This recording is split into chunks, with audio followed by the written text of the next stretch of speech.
Então, o Tratado de Madrid foi estabelecido aí nos anos de 1750. Ele delimitou boa parte, né, das terras portuguesas que viriam a se tornar o Brasil, né, a nossa configuração, né, territorial atual, certo? E ele considerou também os acidentes naturais, certo, como os novos limites territoriais do nosso Brasil. Então, esse tratado ele foi fundamental para o processo de ocupação do interior do nosso território brasileiro. Período do século XVIII. O século XVIII ele foi marcado pela expansão para o interior, certo? A grande contribuição, além do Tratado de Madrid, então o interior ele foi ocupado pelos colonizadores, certo? E foi povoado de forma gradual, né? Principalmente aí pelos criadores de gado, né? Então, as feiras de gado proporcionou aí o surgimento de pequenos vilarejos que se tornaram vilas e, consequentemente, cidades no interior, principalmente na região de Minas Gerais, onde eu coloquei aqui para vocês umas cidades históricas, né, de grande importância naquela época, certo? Vila Rica, atual Ouro Preto, em 1711. 1713 tivemos São João del Rei. Em 1718, São João del Rei, atual Tiradentes, foram uma das principais cidades aí, né, do nosso interior, principalmente na região das Minas, certo? Então, qual o motivo de ocupar o interior? Primeiro, a busca por metais preciosos na região das Minas, e na Amazônia tinha as drogas do sertão, certo? Então, isso foi um dos principais fatores, motivos que contribuiu aí para a expansão e ocupação do nosso interior. Essas riquezas e atividades econômicas geravam lucros, né, para a coroa portuguesa. Essa expansão, os limites do Tratado de Tordesilhas, eles, na verdade, foram desrespeitados, certo? Pelos portugueses. Por isso que houve um novo acordo, né, que foi o Tratado de Madrid, como eu falei anteriormente, certo? Então, algumas cidades históricas, coloquei para vocês algumas imagens dessas cidades históricas, falado anteriormente. A região das Minas, ela ganhou certa importância e destaque, certo? Até então, a partir da atividade açucareira na região Nordeste, Salvador era a capital, né, do Brasil colônia na época. Então, quando essa região das Minas ganhou destaque, principalmente na extração dos metais preciosos, né, o ouro, por exemplo, foi necessário requerer a transferência aí da capital. Então, tinha que transferir a capital para um lugar mais próximo das minas e do litoral, né, para a exportação desses produtos. Então, em 1763, foi escolhida aí a transferência da capital de Salvador para o Rio de Janeiro. Os povos indígenas e a expansão para o interior, né? Foi outro marco muito importante, essa expansão, esse crescimento, principalmente através dos bandeirantes, certo? Os bandeirantes contribuíram muito, certo? Para esse processo de expansão e ocupação do interior. Chamadas, né, as entradas e bandeiras, né? As entradas eram as expedições oficiais, né, realizadas pelo governo, certo? Elas tinham como objetivo a busca por metais preciosos e fazer o reconhecimento territorial do interior. Porém, as bandeiras eram expedições realizadas por particulares, né, principalmente os paulistas, porque elas saíam aí, partiam de São Paulo. Então, eram os bandeirantes paulistas. E os objetivos desses bandeirantes era a busca também, certo? Pelos metais preciosos e também capturar indígenas para serem escravizados. Então, os povos indígenas também tiveram, além dos bandeirantes, esse contato, eles também tiveram contato com os padres jesuítas, né? Os padres católicos da Companhia de Jesus, que é uma ordem religiosa da Igreja Católica. Então, essa companhia fundava missões, que eram aldeamentos, para a catequização dos indígenas, certo? Então, essa relação conflituosa, certo?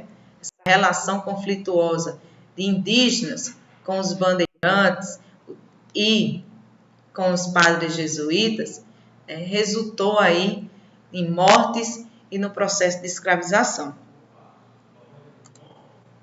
O século XIX, a economia do Brasil, ela tornou-se bastante diversificada, né? Além do pau-brasil, que nós já falamos anteriormente, da cana-de-açúcar, da mineração, da pecuária, o século XIX ele foi um século marcado aí primeiro pela independência do Brasil, que se tornou-se independente de Portugal em 1822, e o segundo, a atividade de maior importância, né, econômica era o café, principalmente aí na região sudeste de São Paulo, né, principal atividade econômica naquela época. Na região nordeste também tinha o cultivo do cacau, principalmente na Bahia, certo? É um dos maiores também produtores de cacau da atualidade. Nessas atividades é importante destacar que foram usada aí a mão de obra escrava. A consolidação das fronteiras, né, principalmente nos mapas. Algumas áreas estavam nessa época aí indefinidas, né, e essas áreas indefinidas elas precisavam ser demarcadas. Então, no final aí do século XIX, início do século XX, foram estabelecidas em grande parte essas áreas demarcadas, através de negociações internacionais com os nossos países vizinhos, né? São por um acordo chamado acordos bilaterais, né? E um grande mediador dessas negociações foi a atuação, né, de José Maria da Silva Paranhos Júnior, conhecido como Barão Rio Branco, diplomata de grande importância aí para essas áreas, né, indefinidas e para a consolidação das fronteiras do Brasil. A consolidação das fronteiras, ela garantiu, na verdade, uma área de mais de 900 mil, certo? Quilômetros quadrados do território e mais 9 países vizinhos. Então, como nós podemos observar através do mapa, as fronteiras definidas aí pela atuação, né, pela grande contribuição, na verdade, do Barão Rio Branco, nós podemos perceber aqui, né, a parte, principalmente o laranja aqui, ó, certo?